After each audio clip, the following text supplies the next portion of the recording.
I don't know when this thing is going to crash on me. I have no idea.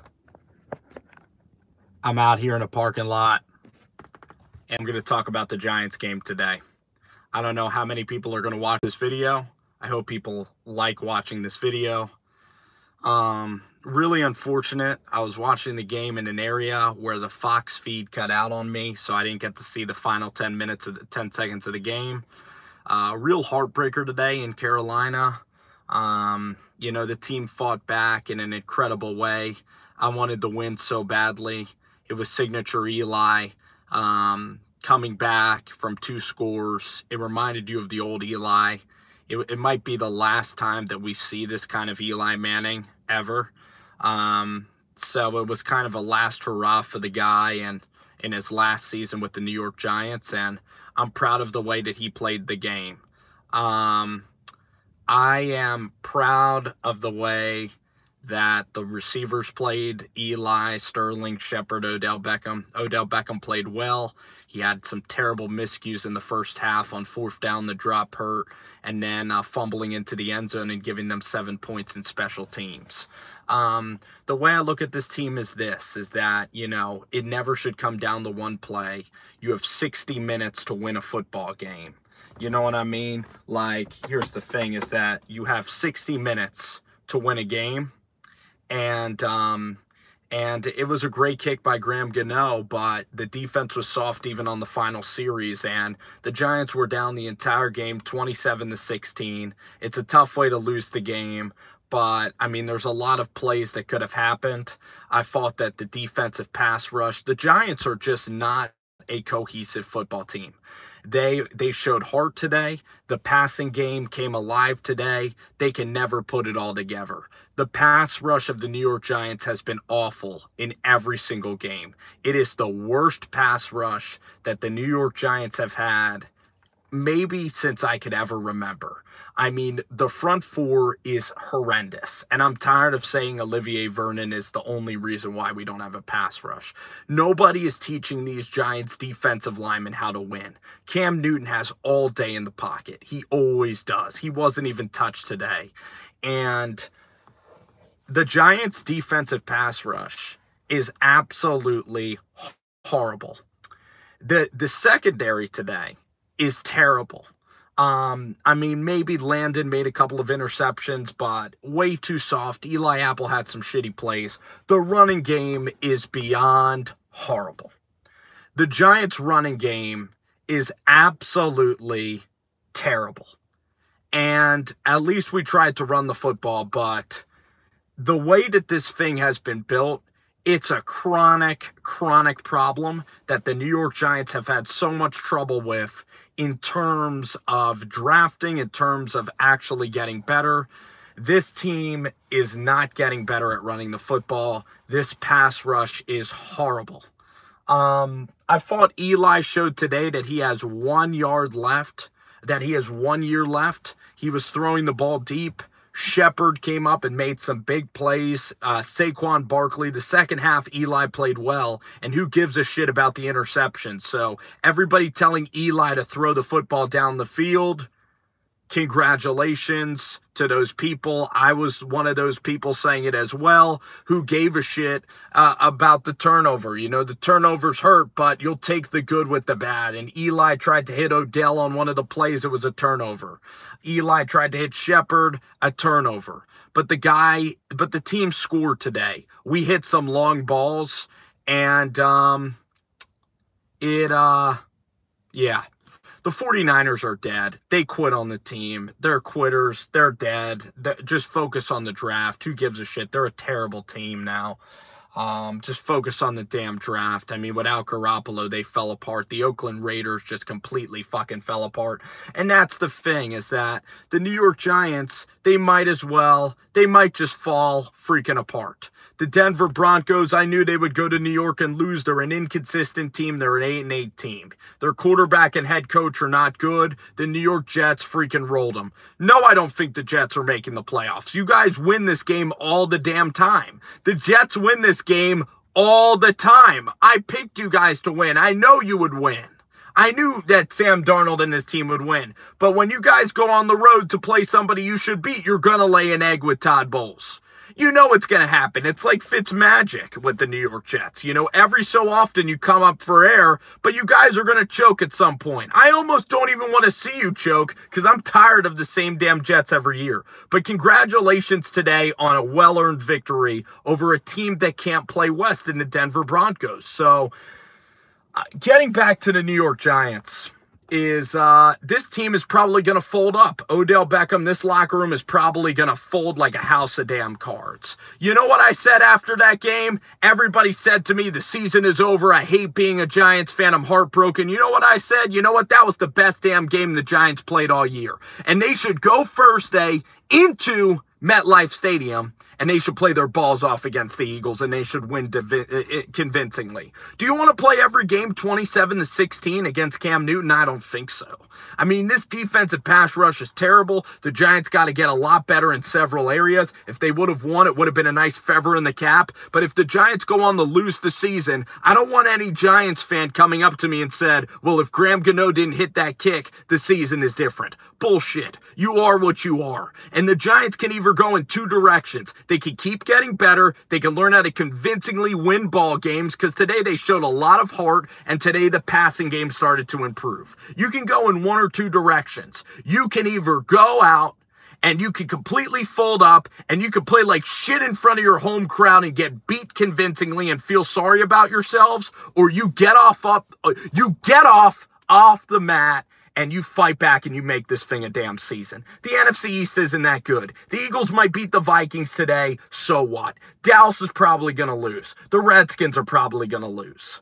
You can still compete in this NFC East. I was proud of my football team today. I was proud of the way Eli responded. Proud of the way Beckham and Saquon responded. The team fought their balls off. But no one's feeling sorry for you. 4 days, let's kick the living crap out of the Philadelphia Eagles in 4 days, and let's build on this. This is a momentum type of game. Giants played their best game of the season. There could be Giants fans that could cry. There could be Giants fans that could say that you're heartbroken and that this franchise is cursed. That's a losing mentality. That's a losing mentality. The same people that told me the Giants lost the Green Bay game because of a Hail Mary, the same people that think you're cursed as a damn team, win a game without it being close. Go out there and kick the living shit out of somebody so that you're not twiddling your thumbs in the final moment of the game. Give credit to Graham Gano. He kicked the living crap out of that field goal. Great win for the Carolina Panthers. Give credit to Graham Gano. He made that thing by a long while. I wish I could have seen the end of the game. And the New York Giants are playing some good football right now. Passing-wise, we're good. But the Giants are up and down in every area. When the passing game is great, the pass defense is shitty. When the running game is great, the run defense is shitty. So it's all up and down and up and down and up and down and up and down, and it's not consistent. And it is really, it's frustrating that the Giants can't put together a perfect game. I hated what Odell Beckham said. It's a lot of ways for teams in the NFL. The Tennessee Titans, boy, oh boy, I feel horrible for you guys that you have to put up with this same old shit because you can never turn a corner. Marcus Mariota can never turn around a team. He never can stack it up. He never can stack games on top of games. You know what I mean? One game will look great, and it'll go to Buffalo in a game that you should win versus a team that's reeling, and you lay a damn egg there. The Broncos are the exact same way. It's in the NFL, it really tests how you prepare. It tests the culture of your team, and it really tests how you practice. The LA Chargers had a brilliant week of practice. The Seattle Seahawks, while everybody's counting them out, they have a strong culture. Russell Wilson, Pete Carroll, and they're playing their balls off right now in Seattle. But you could beat the Tennessee Titans and you could beat the world champion Eagles and you could go up to Buffalo and you could shit the bed there. You could be the Denver Broncos, shit the bed. You could be the Falcons and be complete losers. You could be the Baltimore Ravens and be losers.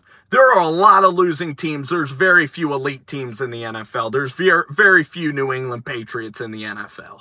The New York Giants might go out and they might get beat 40-20 on Thursday night and just quit, and then everybody will talk back to the Carolina game like, oh, if he didn't make that field goal, it would be so different. We would have been 2-3. Just shut up. Get back in the damn practice facility and let's beat the Philadelphia Eagles convincingly. Let's take what we did well and let's apply it. Let's flush it out of our system. We don't have time to feel sorry for ourselves. We got a Thursday night game on Philly. I'll tell you what, as a Giants fan, I'm back. I'm freaking back. Eli Manning's back. New York Giants fans should be back. Eli Manning, the passing offense, we hit the 30-point barrier today. There's not a lot of moral victories, but this team was not the same team that played the Saints. Against the Saints, the team rolled over like puppy dogs. Today, the team actually showed some damn heart and actually some fire. And congratulations to the Giants for freaking battling. I'll be pissed beyond belief if the Giants come out and lay an egg on Thursday. If they're weak up here, I'll know exactly what this team is like on Thursday night. I'll know if they're weak and I'll know if they're losers. The New York Giants can either be losers or they can go out and beat Philly. That's what I'm going to learn on Thursday night. The passing game was great. Carolina gave us a whole new defense. They opened up Pandora's box. What Carolina did is they stacked the box. They forced Eli to throw the football down the field, and they stacked the box. And what we did tonight is we devised some scheme, and we were able to hit so many deep balls on Carolina today. It was totally awesome. Odell Beckham had a great game. The New York Giants were able to hit so many deep balls. It was a fantastic performance. Shepard, the whole fourth quarter was so much heart. Eli getting the ball back. I thought the game was over on the pass interference. That flag that was picked up. I was thanking my lucky stars that the Giants had a chance to go down and win, and Eli clutched the mother F out. He was clutch as a mother effort today. I'm so proud of Eli. I'm proud of the offense for putting us in a position to win the game. The defense didn't come up big. The defense let up that easy completion to Devin Funchess. Easy completion. There was no pass rush all day long. Cam Newton ate us alive today. If he didn't make those dumb mistakes, Carolina wouldn't have even been in a close game with us in the first place. The defense is just not that good. Everybody talks about how our defense with James Betcher is great. Our defense looked like the way they played in Houston. Eli Apple was pretty mediocre today. There were some bad pass interference calls, don't get me wrong. There was some really shitty officiating, but you shouldn't cry about the damn officials. The Landon Collins penalty was a freaking joke. That was a joke of all jokes, but Landon Collins, he couldn't even tackle that well today. And the fact is, there's no pass rush. We didn't lay a finger on Cam Newton today during the football game. And that's what it comes down to. If the Giants had a pass rush, the Giants would be a playoff team. You're that close. You're a couple pieces away. The problem is the quarterback is too damn old.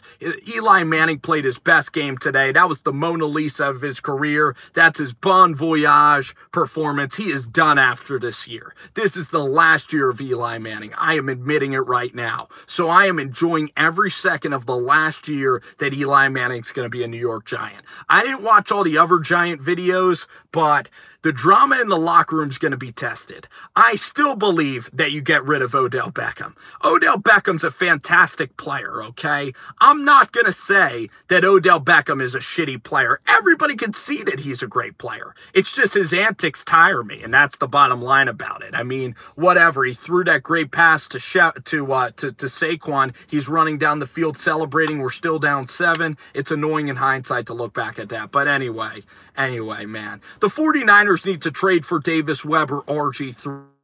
Maybe the Niners will tank, but I'm tired of CJ Beathard. I knew he would perform like this today. I knew the shoe would drop. I told you guys last week that would happen, and the truth reveals itself. The great thing about the NFL is the truth reveals itself like cards. You know what I mean? The great news is you learn about teams. You learn Denver is not there. You learn that the Tennessee Titans are similar to the Tennessee Titans of last year. You learned that the Cleveland Browns are a pretty decent football team that has terrible field goal kicking. You learned that the Baltimore Ravens are kind of similar. You learned that the Falcons are dead. You know, you learn a lot of teams. You learn that the Seattle Seahawks and Russell Wilson, that Earl Thomas is flipping off the coach. You know what's funny? Earl Thomas is gone. Sherman's gone. Bennett's gone. That team should suck. And they're tied with the best team in the league in the fourth quarter of the football game. Because chemistry matters in the NFL. Chemistry freaking matters in the NFL. You know what else I'm going to say? As I'm pretty wound up here on a Sunday, what a freaking Sunday it was. I'm going to say this. I just completely lost my train of thought. But the Atlanta Falcons are dead. The Green Bay Packers, Oakland Raiders, shit show. Week 5 is when you start to see a team's true colors. You start to see a team's true colors. So, man, I really appreciate it. I'm trying to think of other football games that went on today. You guys can remind me of games. Cincinnati Bengals winning today. Impressive stuff. But teams show their true colors, and it's about backing it up on a week-to-week basis, and that's why I love this league. I just said that the Seattle Seahawks, many thought Seattle was completely dead, and it's because in this league, chemistry is so important. Going on the road, home field advantage. It's the most unpredictable sport. It's a fantastic sport. I mean, the Oakland Raiders played great last week, and they sucked today. The Chargers sucked last week. They played brilliantly today. Teams can play brilliant. I bet the Texans will play brilliant. I told you the Pittsburgh Steelers would play brilliant. So, oh man, Lalo pass. The good news about the 49ers is that you have a great front office, a great executive. You have the right people pulling the strings. You have Kyle Shanahan, an elite offensive mind. You have John Lynch. John Lynch is a terrific general manager. You have a winning culture in terms of the guys like Lynch and Shanahan, and you shouldn't abandon them. With Jimmy Garoppolo, this thing would be completely different. You would go out and you would beat this team just like you beat the Detroit Lions. Now, Richard Sherman is a confrontational character, and he's a decent guy. He's a very good player, but I'm curious to see how Richard Sherman can handle the adversity of losing. The point is, the 49ers chose to bag up this season. They chose to pack up camp. They can either go get a quarterback like a Davis Webb, an RG3, bring in Kaepernick for a tryout, somebody exciting that could get the offense rolling, some free agent, Johnny Manziel, I don't care, but CJ Beathard's not going to win you games. And when you can't go out and you can't beat the Arizona Cardinals, then there's something is really wrong with your football team, and something is wrong, and everybody's just checked out, and it's going to be a long year for Niners fans. Your season ended down there in Kansas City. And speaking of Blake Bortles in Kansas City, Blake Bortles today, the whole narrative of Bortles sucking came to the forefront. For all the Blake haters, today was a great day of solace. It was a day of celebration. It was a day where you drink wine and you have wine, cheese, pigs in a blanket, a whole steak. Today, the Blake Bortles Sucks fan club absolutely can party. But again, you don't want to be a complete dick to friends that are Jacksonville fans and whatever.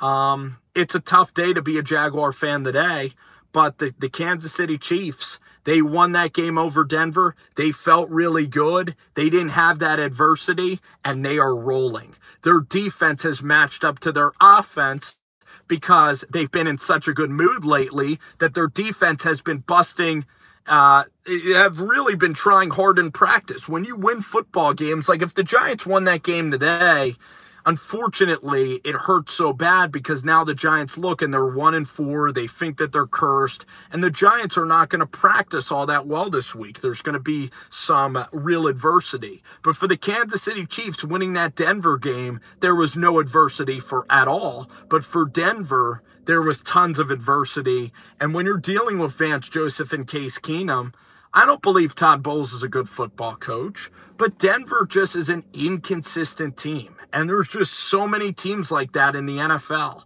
And there's so many games that come down to it late that can change your season. And that's why it's interesting. So I hope you guys enjoyed the live stream. I am pissed about the New York Giants losing. What a heartbreaking game. We had them right there in the final moments of the game. We were right there at the end of the game. I'm sick and tired of losing these damn games. I'm cursed. Giants fans are cursed. I'm going to take a picture of Jim Kelly that I have in my house, and I am going to go and put that picture in another place because I feel like I have Buffalo Bills luck. I don't know, Mike. Mike, we never thought that they could throw the ball down the field. I never thought they could score 31 points. The Giants just need to learn how to finish. The Giants need a pass rush, but Pat Shurmur is the guy. I think Pat Shurmur came out there in the press conference. I think Pat Shurmur's the guy. I'm still in favor of getting rid of Odell. I know today wasn't Odell's fault, but overall, things are going to happen with the guy again. And I'm totally fine getting rid of him still. I'm proud of Pat Shurmur. Shurmur in the press conference won over the team. Pat Shurmur, we were on the fence. He won the team over. He called deep shots today. Pat Shurmur called a hell of a game. And Pat Shurmur is my football coach right now. Pat Shurmur is my coach. The Giants' passing offense showed today that they have the potential to be a playoff team. It's all up here. Is this team going to learn how to pass rush? Is this team going to learn how to fight through adversity and not quit? Or are they going to be a Denver Broncos? Are they going to be an Oakland Raiders? Or are they going to quit? Are the Giants the Oakland Raiders? Or are the Giants the LA Chargers? We have to find out when we go to play the Philadelphia Eagles on Thursday. I love that we're playing Thursday. You beat the Eagles, and then you get to play an Atlanta team that is completely checked out, and you will have a chance. The Giants have the 49ers on the schedule. They have the Titans. They have the Colts. Just get to week 8. Just get to week 8, okay? You're going up an uphill mountain right now, but once you get to that mountain, you can go downhill and you can pick up wins like you're going through Temple Run and you're collecting all those coins. You get to the top of that damn mountain and then you are cruising. You're on cruise control. Just don't get to the point where you're crawling up the mountain and then you decide to abort the mission. Keep the mission going because I am so proud of the way this team fought today. I'm proud of how Eli fought today. I'm proud of how the team battled back. I was ready to celebrate one of the great Eli comebacks, one of the great comebacks in New York Giants history. I was right on the precipice like you guys. I wanted it so badly. But you know what? After that Saints game, I couldn't feel a pin drop of emotion. But today, I was sweating. My heartbeat was high. My Giants pride was high. Thank you for putting something out there, Giants, that I can emotionally get behind. Thank you to the New York Giants. Thank you for bringing me back in. Because for a while, I didn't know if I had that kind of heart as a fan anymore. Thank you. And on Thursday night, you can bet that I'll be in MetLife Stadium. You can bet that I'll be there. And with every fiber of my being, I'll be cheering us to beat the Philadelphia Eagles and get back in this race. God bless you guys. Let's freaking go, Mike. Let's go, baby. Let's go, Giants. Time to fight. Time to dig in. Time to be proud. Giants fans, we are there. Eli is back. We got one more year. The passing game is there. We put up 30 points. Think positively in your life. Don't quit. Don't analyze the damn 63-yarder. Think positive and let's go get a W on Thursday night. What do you guys say? Hope you guys enjoyed the live stream. Take care. God bless.